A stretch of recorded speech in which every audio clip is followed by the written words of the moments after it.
Hot take, most of us aren't ambitious. We're just terrified of disappointing people, failing, or worse, someone thinking that we're just mid.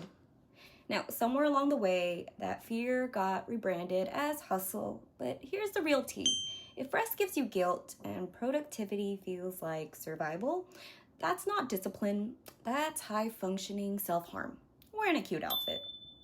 Now, it looks like success, but underneath, it's just unproductive anxiety, catfishing as discipline. Now, according to science, this is called maladaptive perfectionism. It's when your drive isn't rooted in passion or purpose, but in panic. You don't climb a ladder to build a life you love. You're climbing because you're afraid of what happens if you stop. This type of perfectionism activates your brain's threat system and not its reward system. That's not ambition. That's called being on survival mode because your brain wasn't chasing joy, it was chasing relief that doesn't last. Now, perfectionism doesn't let you stop and celebrate. It just hands you a bigger goal and tells you, do it again, but better. You're not winning, you're just running towards a finish line that keeps on moving. And when your body never gets to rest, eventually it makes you, and that's called burnout. Now, here's an analogy that might hurt, but in a good way. Imagine your self-worth lives in a Google Calendar, but instead of setting meetings to discuss about goals and action steps that align with your higher purpose, you're setting appointments with proof that you're enough. Finish that project, you got a 30-minute pass to feel okay. If you skipped rest to do one more thing, another 15 minutes of I'm not a failure. But the second that you stop, that little voice starts up again in your head. Now, here's the worst part. Every time you achieve something, the calendar doesn't clear. It just reschedules your worth for another day. And you keep showing up, thinking that the next achievement will finally let you rest. Now, perfectionism is like a toxic situationship, but with your to-do list. It convinces you that anxiety is just ambition with a filter, and we eat it up. We idolize the clean girl who wakes up at 5 a.m., drinks lemon water, does Pilates, journals her trauma, and soft launches a wellness brand before you even hit snooze. But under the ice rollers and matcha is one small problem.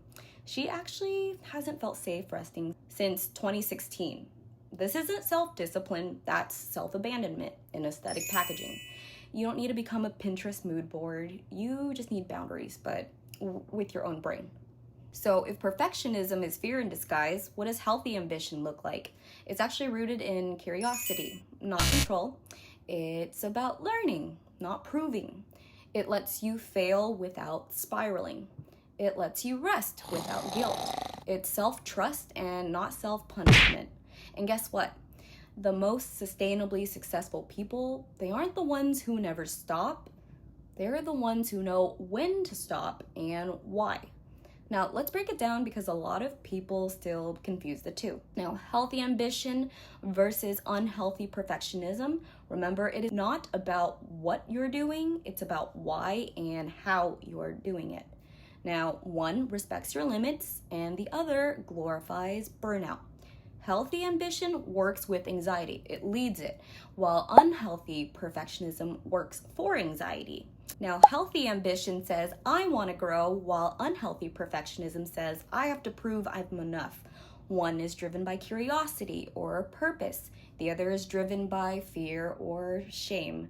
One takes breaks without guilt, and the other feels guilty unless they're constantly productive. One values progress, the other obsesses over flawless outcomes. One can celebrate the small wins, and the other downplays success, instead focusing on what's missing. One accepts failure as growth, and the other sees failure as inadequacy. One chooses goals aligned with the self, and the other chooses goals to earn validation. The energy source for healthy ambition is internal passion, while the energy source for perfectionism is external pressure. Now, here's how to shift out of your perfectionism. Number one, change the question. Stop asking, how can I do this perfectly? And instead start asking yourself, what would be good enough to move forward today? Remember, progress is better than perfection every single time. Number two, build a done is enough list. At the end of the day, list 3 things you finished, not how perfectly they were done. Now, this will actually rewire your brain to associate worth with completion and not performance. Number 3, schedule some rest before burnout. Now, rest should be proactive. That means it's ongoing. It's not a last resort. Put rest in your calendar like a deadline you can't miss. Number 4, catch the self-criticism spiral. When you hear that inner critic say, this isn't good enough, try this. Say, that's the fear talking, not the truth. Then ask, would you say this to your friend? Because if you wouldn't say it to your bestie, then don't say it to your dang self. Now, look, this isn't about lowering your standards. It's about letting go of that emotional catfish that tells you you're only worthy when you're exhausted, but impressive. The real flex is being emotionally regulated, mentally present, and able to rest without any form of guilt. Chronic lack of rest isn't just not ideal because, according to studies, it actually physically shrinks your brain up here. You're not lazy for needing rest. You're human. Even your phone shuts down to update. So why do you think you're exempt? You can still be ambitious, just not at the cost of your nervous system. So the next time you feel the urge to overperform, overthink, or overachieve, ask yourself this first. Am I building a life that I love, or just performing one that I hope people will approve of? You deserve more than gold stars. You deserve peace. And that starts with choosing ambition that's rooted in self-trust, not self-punishment. So yeah, healthy ambition builds, perfectionism punishes. One pushes you forward, the other runs you down into the ground.